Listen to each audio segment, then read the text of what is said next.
Good morning. Welcome to Just for Today. I'm Lisa Kaye with Promise Resource Network. This is our early morning offering on Monday, Wednesday, and Friday. Just for Today is a slogan in the recovery rooms, NAAA, Al Anon, and many others. The part of the slogan, which is my favorite part, I love all of it, but part of it is, today I can choose to see something, hear something, experience something that I can use in my recovery walk, even if it's just for today. I'm on a diet right now. Hey, Deidre.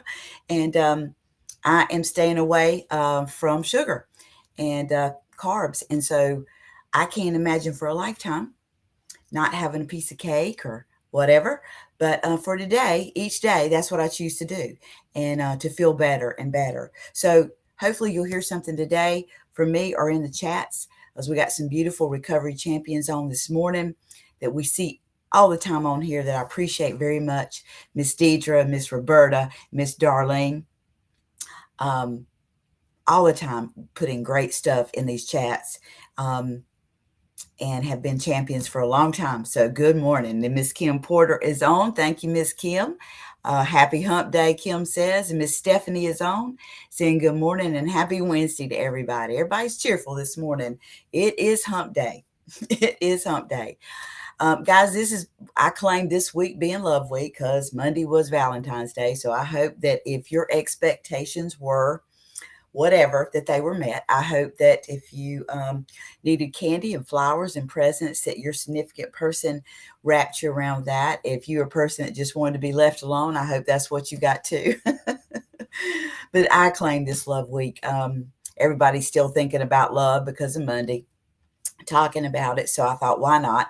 Let's do something around love. Well, we talked about that on Monday, about the inner love and the love that we have for ourselves. But today we're going to talk about a very difficult thing that I found in recovery around love. And it took me a long time to realize that it really was love. And for a long time, I didn't think it was. So we're going to dig into that. Let me know what you think. Robert Frost quote is up here. I kind of named it this, gave credit to Mr. Robert Frost. Good fences make good neighbors. Stephanie says, I got a grandchild for Valentine's this year. Oh, congratulations. What a beautiful gift for Valentine's Day is a grandbaby. Oh, I couldn't think of anything better that you could have gotten. So sweet. Well, I hope all is doing well. Thank you for sharing that with us. That made my heart just warm up. Hey, Debbie, glad to see. Um, Lisa, tell my best friend Bunny Holston I love her. Oh, I sure will. I'm sure I'll see her today, Debbie. She has talked about you. I've never met you, but yeah, you and Bunny are amazing together and separate. But I sure will. Glad you're on, Debbie. You're welcome, Stephanie. Roberta says, someone upset me and now I don't want to see or talk to them. This person hurt me over and over. Wow. So sorry, Roberta. You know, that was your experience for Valentine's Day. But we're going to dig in and hopefully, Roberta, you'll hear something or remember something in your own recovery walk that will help you in this time of deep feelings that you're having. Okay. So, guys, listen up. Let's jump on it. If you're like me, grab your coffee, your whatever you got, and we will be praying for you, Roberta. You're such a sweetheart, such a recovery champion. So we all have those days, and we sure will be lifting you up and putting that out in the universe that you get what you need today to be able to walk the walk that you are put here to do today. Because guess what? Today is the only day that we got right now, this moment that we're in. And I thank you so much for being on today and sharing this moment in time with me. Um, it's just a great group of people that come on live. I know we have lots of people that come on and watch it later, but I just love you guys. Whether you chime in or not or say anything, you are our group. Anywhere from 8 to 15 of you every time I come on, and I can't tell you, you are my best buddies, and you inspire me to keep doing this and keep working on my own recovery. So we're going to jump in this morning. This is a topic that was very, very hard for me. I'm that mother. I'm on the family side of the disease of addiction, which is part of my story. And that's the part that we're going to talk about this morning. This is a subject about boundaries, and for all my life, I've heard this word boundaries, but I also had an idea that was false around boundaries. So when I found myself in the midst of this family disease of addiction, my sponsor in my recovery group worked with me on boundary settings. And I actually wrote the letter to my son, and I found it in all my recovery material.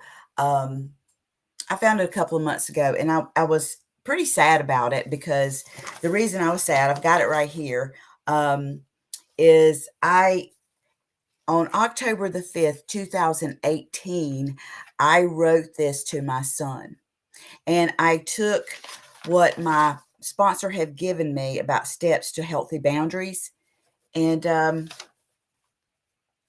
saw just how much work I put in it. There is like 2 pages front and back where I just jotted down ideas of what the boundary setting kind of guides told me to do, and I spent a lot of time on it. And then I put all of that into a letter of love in 2018. When I found this a couple of months within all of my stuff, it was still in the envelope with his name on it, sealed. I never gave it to him. I do remember putting it on his pillow, and I do remember going and getting it. This was one of the most scariest things I had ever done. And I'm sad to say that I never gave this to him. Boundaries were set a couple of years later, right? But they weren't said in this way. They were said in the midst of high distress, anger, anxiety, and I had hit my rock bottom with my child. And so they eventually got set, but we went through some years after I learned and got better around this. We went through some years before I actually had to put them in place. And this really could have started something for myself and my family, mainly for myself. But I also gave myself some grace and said, you know what, Lisa, if you were struggling to put this daggum thing on his pillow, you probably wasn't going to keep him. The first time he crossed them, you say, I won't give you one more time. So I did give myself grace. This was early on when I had just really dove into the steps, the 12 steps. And but these boundaries, my sponsor realized when I started working on my 12 steps and really having some heart-to-heart talks with her, that I was desperately in trouble of reclaiming my serenity or trying to find serenity. And the thing that stuck out to me was that it says serenity is not the absence of conflict, but the ability to cope with it, right? So I couldn't find my way to serenity, and this was a way to help get me there, and I just couldn't do it. I was so afraid. I was so afraid that my child that was struggling in his addiction would not feel my heart. Everything was about him. I could not, he was my drug. I could not see past him to see for myself. I did the work, but I didn't have the belief and the faith to go along with it or to feel like I was worthy. Boy, it's a new day today. I can tell you that. And I thank my higher power every day that I finally started loving myself, and I got it. And I will tell you today that I may not always be in the center of serenity, but I'm not too far from it. One little step over, one little comment, one little boundary setting, one little I need to go rest myself moment, and I'm right back in it. I'm right back in it. It don't take me days and weeks and months anymore. I'm going to tell you what, I'm not going to let anything take that away from me. I just refuse, not even the love of my life, which is my children. So let's dig in a minute. This may apply to you. If it does, soak it in. If you are not ready to think about boundaries, you may be a person that's just thinking about just starting your recovery, or maybe you're just so tired, you are afraid. I just pray that something that I say or something that comes in the chat today will open up your mind and heart and for you to consider this thing called boundaries. So I'm going to read to you out of my recovery material. I got lots of you have asked me what I read from. This is all of my stuff comes from Al-Anon or AA or NA. I just have tons of stuff that I dive in because a disease is a disease is a disease when it comes to obsessing. Mine is codependency. Mine is my drug is my children. And I was just as out of control, unmanageable, and just about lost not only my life, but everything that I dearly loved and had worked hard for, just as my child did. And so I had to dig in deep, and that's where I am today. And it's a beautiful thing. It's a beautiful thing. All right, here we go. So once upon a time, there was a desert nomad with a camel. I love this little story. You may have read it before in some of your recovery material, but man, it just drives it home. So please take the time to listen to this. It's not too long. When night fell, the nomad pitched his tent near an oasis, tied his camel to a stake, and snuggled down. After a few hours, the camel poked his head into the tent. "Excuse me, master," he said, "but I am so cold out here. May I please put my head into your tent to keep it warm?" The nomad, tired but agreeable, said, "Yes, but only your head. There is barely enough room for me in here." The nomad returned to sleep. Another hour passed, and the camel woke up again. "Oh, master, my front legs are so cold. Please, may I put them into your tent?" The camel pleaded. The nomad, exhausted and annoyed, said, "Yes, but that is all. No more. I am pushed against the side of the tent already." The nomad yawned and returned to sleep. An hour later, the camel woke him up once more. "Master, my hump is so cold. I can't stop shivering. May I bring my hump into your tent?" he begged. "For God's sakes," cried the nomad, "bring in your blasted hump." And it's hump day. I thought that was funny. Anyway, "let me sleep. I cannot bear these constant awakenings." He grabbed his blanket, rolled over, and returned to sleep. A few hours later, the nomad awoke and he was freezing. He was outside of his tent, and the camel was completely inside of it, toasty and warm. I am that nomad. The tent is my recovery, and the camel is my disease. The moment I begin to obsess about the addict, or I begin to obsess about the disease or the drug, I am letting in the head of my disease. When I tell myself and when I tell others, the person that I'm supporting or the people um, that I feel like need to change how to run their life, I am letting in the front legs of the disease. When I do things for others that can do for themselves, I am letting in the hump of my disease. So just for today, now I know if I do not draw my boundaries tightly and keep my disease firmly outside the tent of my recovery, I may be on the way to relapse. Good fences make good neighbors by Robert Frost. Yeah, yeah. So let's talk about that a minute. Boundaries. Boundaries get a bad rap, right? We kind of think of them as pushing people away, putting up a wall, but that is not true. It's not true. It is just about simply having a discussion or putting it out there of what you're going to allow in a space and what you're not. In fact, instead of pushing away, it actually draws people closer to you. So when we set boundaries, it's as much about what we are saying yes to as it is to what we're saying no to. The act of setting or holding a boundary has nothing to do with how much one person loves another. In fact, what I dug into in my materials and beyond continuously said in multiple places that I was reading from that boundaries is actually the act of great love. But back in 2018 and before that, you couldn't tell me that.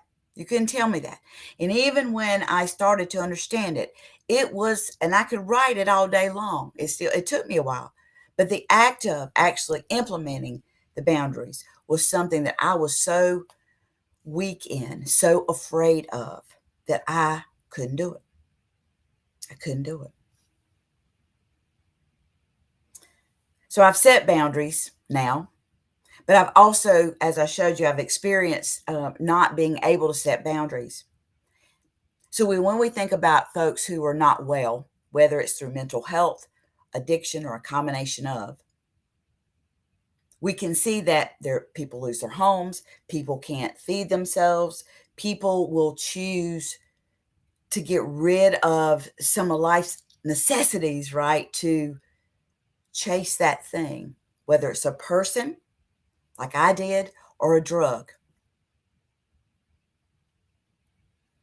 And we feel like that when we set up boundaries, that it'll put this wall that we can't love. But I'm here to challenge you about that. um, now that I've set up boundaries, it is freeing. Whether my loved one can handle it or not is not up to me. But what is up to me is to continue to love in this way. And it truly is freeing.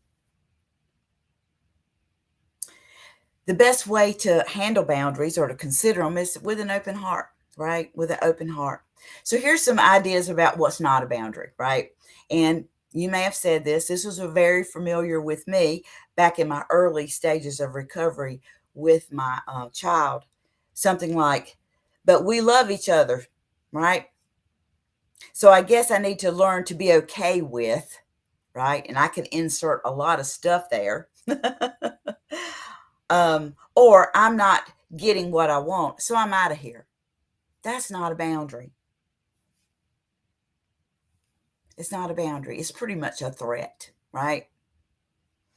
But we need to slow down a little bit. We got to slow down before we even know what is good for us.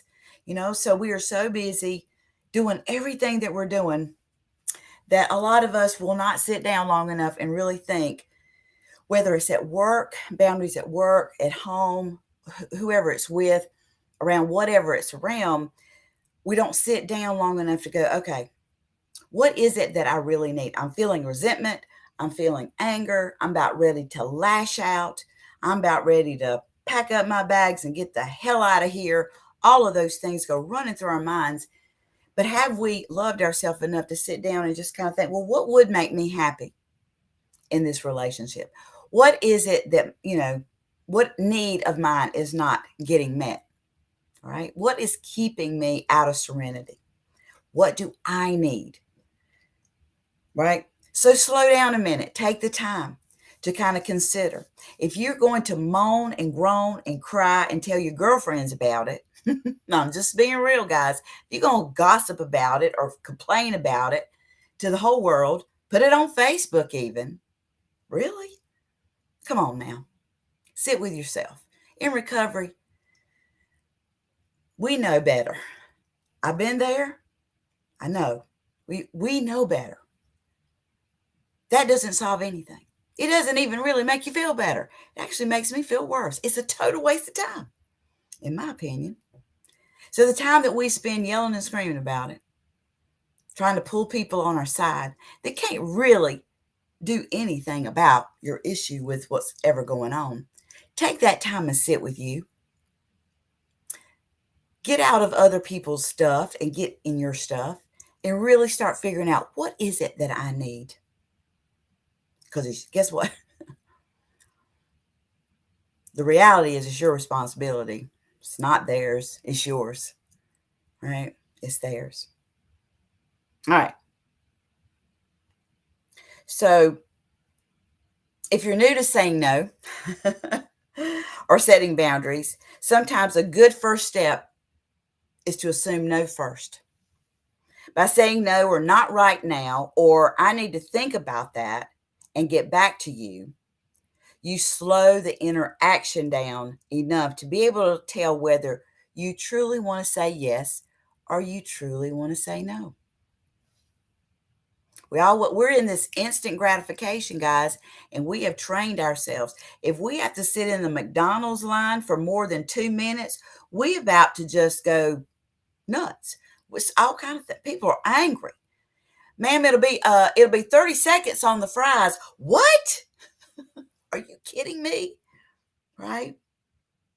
When we can say, hey, let me think about that a minute. I'll get back with you tomorrow. You are giving yourself time to slow down and really think about, is your spirit really saying no? Or is it really saying yes? It's huge. It is a game changer in your life, guys. It really, really is. Unless somebody's about to die or go to jail, I can't really think of anything that you can't take a moment, even if they say, I'll get back with you in 10 minutes and I'll let you know if I can do that or not. I got some things to consider. What you got to consider is nobody's daggone business, right? You may just need to sit with you a minute to go, girl, you don't want to do that. If you do that, you will not be able to take care of this that is greatly important to you, right? And being able to come back and say, you know what, I really wish I could. But today, there's some things that I have to take care of. You don't have to say anything else because what you're taking care of is you. Yes. So just for today, try that today. Before you go out saying yes to everything and not putting up boundaries, assume no. Tell people I'll get back with you in 5 minutes. I'll let you know tomorrow. Go sit with this stuff, guys, and see if the outcome doesn't have you first. May take some practice because you may be a yes person. You say yes before you even allow the question or the request even come in your brain. So it's an enormous act of love to set a boundary. Not only can I love who I know myself to be, but I also discover more and more about me as you do this. Here's the most important thing I want you to hear.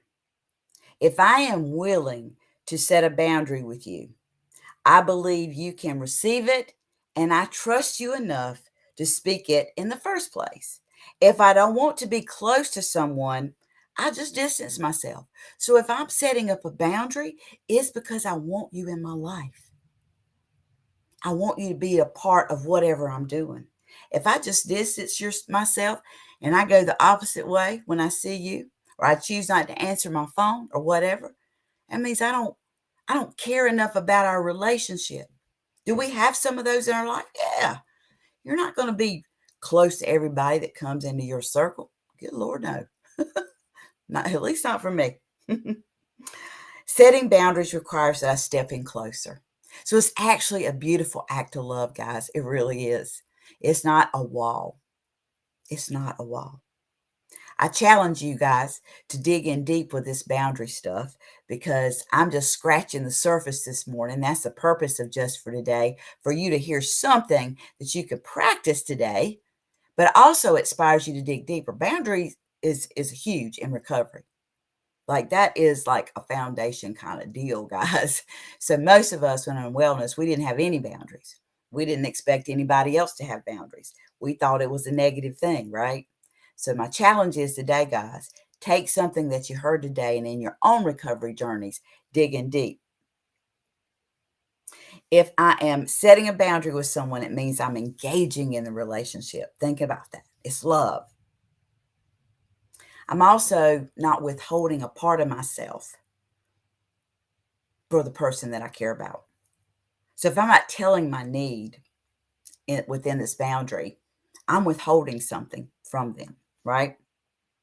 Yeah, I'm withholding something from them. So let's see what you got to think about that. I'm going to give you a few ideas around how to set boundaries.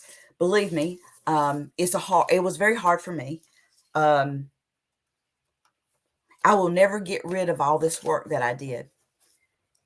And I occasionally read it. And I know one day if the good Lord willing, my higher power willing, that somebody, even the child that this was written to, or the children that this was written to, hopefully in recovery, God willing, will stumble across this. I may be already gone, but also be able to see so how much love is in each one of these boundaries that I set.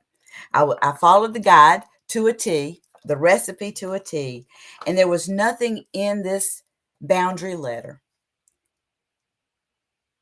that said, I don't love you. It screams, I love you, all through it. But most of all, it screams that I love my life. I love myself. I love my family unit, right?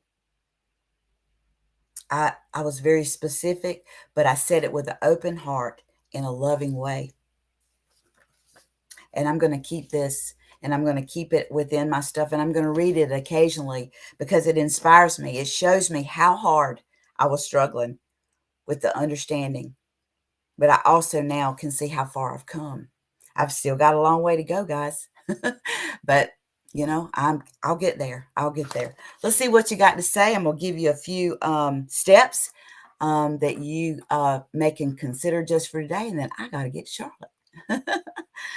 All right, guys. I'm not sure I'm gonna have time to read all of these, but hopefully you can go back and read them. So Stephanie says, strong boundaries, soft edges. That's my intention with myself and others. I love that. Strong boundaries, soft edges. Yeah, because it can create conflict when you set those boundaries, but those soft edges show the love. We give it, and hopefully it will be received and loved. Yes.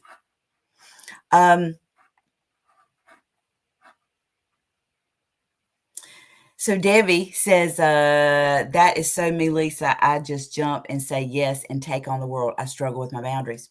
Debbie, I challenge you today. Stop. Even if it's just for today, even if it's just for the morning, automatically say, let me get back with you on that. Let me check on some things. Let me look at my calendar. What does that hurt? It's not a lie. What it does is it gives you space to actually consider. What happens is we're not clear. If our yeses really don't mean, if our no's, wait a minute. If our yeses really don't mean yes, how can I trust you, right? Really, that whatever you're doing for me, that you really want to do it, right? That it's in your heart to give to me, right? So when we can trust that your yeses mean yes, we will definitely know that your no means no, and we will not cross your boundaries. It's that confusion. How many times that we give in to our children when they were little, right? For the candy bar. We all got them stories. But let me tell you, when you're dealing with your child who is struggling with addiction, it's not funny anymore. It's really not. It's life or death for you. So practicing in all your relationships can help you in the time that it is life or death. When you find yourself struggling as a family in the disease of addiction, boundaries is a key way to make sure that you survive the most horrible thing I've ever gone through and still going through. But Debbie, thank you for putting that out there. We all are working on this. Yep. But just for today, Debbie, let everybody know you are practicing a skill today. So don't be surprised if you come back 10 minutes later and go, you know what? Nah, I'm not going to be able to help you out with that today. And guess what? You don't even really have to explain why. But Debbie, it's okay if you do, because you'll have good reasons, right? You'll have your own reasons. Yes. Thank you, Deidre. Roberta said I need to be taking notes. Well, Roberta, you can go back and listen later, baby. Roberta, you've been in recovery for a while. You're just going through something. You take some time and breathe today. Take some time for you. Slow down. Slow down. That's the number one thing, right? Good morning, Liz. Glad you were on this morning. Hardest thing, Debbie says, hardest thing to be strong enough to set those. I'm telling you, if anybody comes to PRN, I usually have this with me. If I have my recovery, all my materials with me, I'll show it to you. I really will. I'll show it to you. I'm not embarrassed. I'm not ashamed of it. Yeah, this was my life. for the last 20 years. And I'm telling you, it is hard. Like I said, I put it on his bed and went back and got it. So when I found this, because a lot of life has happened since 2018, and it was still in an envelope sealed with his name on it. And I first said, "What is this?" You better believe it's the hardest thing. But it is good to practice now, because there will come a time in your life that it is life or death. So practice on the little things now so you can start building that up to know how to set boundaries in a way that represents love and compassion, right? Because a lot of us were not raised to say no. We were raised to say yes to everything. People pleasers. That was me. That was me. Miss Karen, thank you. Thank you for being on. Yeah, it was once called tough love. Absolutely. You're right. It really was. It was called tough love. It really was. Um, yeah, tough love. Boy, it was tough. I'm going to tell you what. Just for today, guys, consider good fences make good neighbors, right? It does. It does make good neighbors. When you can put up a fence, but that fence is not concrete. It is not a fence that represents hatred. It's a beautiful fence, right? It allows me to show you my property line, right? When I want privacy, I can have it, right? When I want to talk to my neighbor, I can peep over the fence and say, "Hey, neighbor," right? We can talk to each other through the fence. But it is a beautiful boundary around our property line, and your property is you. Your loved ones deserve, your coworkers deserve, your community deserves the truth about what you really want to do and what your needs are. Your needs matter for you to be 100% you and not walk away feeling resentment. Well, I will never say yes to her again, because when I got over there, I was the only one that showed up and I did it all. I had to do it all. And now I'm behind on my work. Well, guess what, sweetie?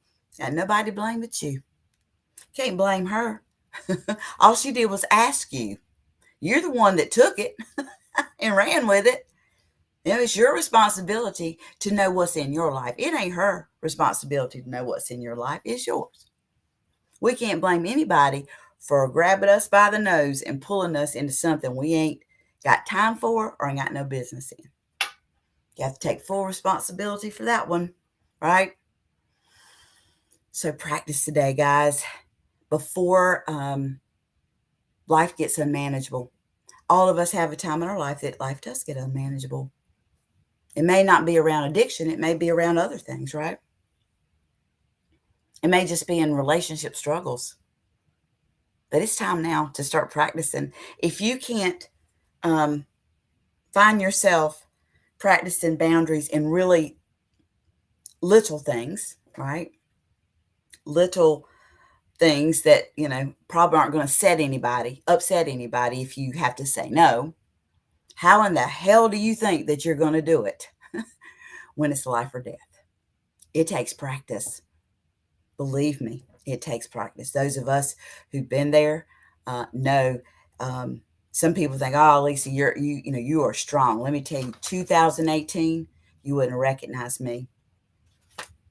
My endurance around boundaries hasn't been here that long, and I am still struggling with it. My loved one that is incarcerated right now will be coming out to hopefully start a brand new start in recovery in August of this year. I am scared to death. Don't want him to be in there the rest of his life? No. But as strong as you think I am equally as weak or struggling, because this is my heart.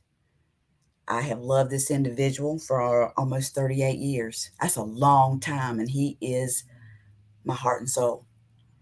And I can't wait to see him. Haven't seen him in quite a long time, probably almost 2 years when I get to lay my eyes on him. But I am scared to death. And I'm telling you, if I don't dig in deeper now and start working on my boundaries, when that day comes, I can only blame myself, right? So guys, We never know when we're going to need those strong boundary skills. So start today. Work on those skills today. Even if it's just for today, those small things at the office. Just simply say, let me get back with you in a couple of minutes on that. Go find a place and sit and think a minute. And one of my favorite phrases is, I really wish I could help you out with that, but I got some stuff going on, so I'm not going to be able to.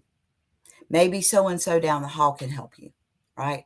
So you are open about it, because I really wish I could do everything for everybody, but guess what? I can't, right? So it is a skill that we need to practice, guys. Let's see some closing comments. We're going to wrap it up and head out of here today.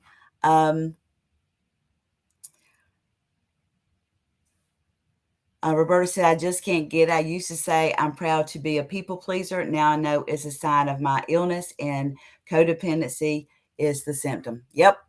Yep.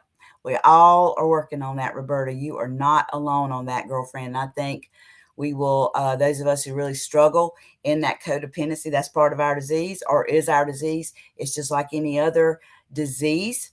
We will carry it till the end. So we have to keep our recovery wrapped around this thing, right?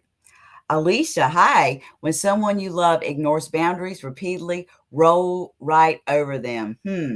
I'm not sure what to do at this point with my dad. I've tried to be patient and tell him I care enough about our relationship that we need this boundary. No political discussions. Yes, Alicia, you and me are together. Exactly. You continue to put up that boundary around that same thing. I do it with my dad. I may sit and listen for a minute because I love him, and I do want to be open to his thoughts and ideas or fears. A lot of them are his fears. And I try to come back in a loving way. But when I know that it's not going to go well, I can sense it. Alicia, you probably can too, because it's your dad. You've lived with him or been around him your whole life. It is okay to set that boundary that this topic is off, we're going to stop this topic, or this is off limits, Dad, right? It is your choice, but it is tough. Some of the that is really tough. So I am with you on that one. All right, let's see who else has got some closing thoughts. Alicia, he pushes me into these discussions and I try to reinforce the boundary. He turns it on me, blames me. I'm not sure what to do at this point. Yeah, I know. I know. Me too, Alicia. Digging heart, honey. And so, some quick steps. Know what you want. Write it down, Alicia, and the rest of us. Know what you want. Give your permission to ask for it. Go back and watch this again if you need to take notes. Ask without apology. And this takes practice. Watch your expectations. Accept if the answer is no. Don't take it personally, and take responsibility for your own needs, right? A lack of boundary invites a lack of respect, right? So continue, Alicia. I encourage you to continue to write these things down and don't be apologetic. I know it's hard with your parents because you've grown up with high respect and regard with your parents, for sure. But it is something that we need to work on, and practicing our boundaries, even with our parents. We are adults now, in a way that they can hear, right? And if they don't, we have to continue our journey.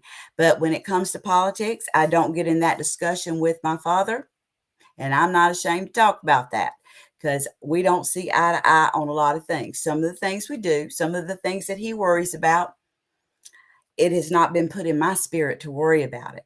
And I feel like sometimes these discussions get heavy, and some of the things that he says is directed towards me because I choose not to engage or say anything to him, right? But I know myself that in my spirit, when my spirit tells me to speak, I will speak. If my spirit is saying, let this go, I'm going to let it go. So practice those boundaries, Alicia, and I'll keep you in prayer as well, because I know setting boundaries with children, adult children, and our significant loved ones, as well as our parents, no matter what our age, no matter what their age is, it can be very, very difficult. It's not easy. It's not easy. Being in serenity, having serenity in your life, in your life is not an easy thing to keep. And it doesn't mean there's not going to be conflict. But if we want to stay in serenity and get the respect, we got to start respecting ourselves and figure that out. It's not going to be an overnight thing. Dig in the work, guys. There's plenty of material and recovery and boundaries out there. If you have a sponsor, get with your sponsor. If you come to PRN, come on in. Let's sit down and talk about that, right? Give us a call. We can talk about it on the phone if you don't live in Charlotte. But there's always a way to dig in deeper and open your mind. Allow your higher power to guide you through what you need to say or do around this issue, around these boundaries that you need to set with whomever it is with. Okay? But thank you, Alicia, for being vulnerable and putting that out there. You too, Roberta. All of you. But guys, it's time to head to work. And I hope you guys have a great Wednesday. And we'll see you Friday for Just for Today at 6:30, where we'll continue this talk about love in a little different area. All right. I love you guys. Have a great day. Bye.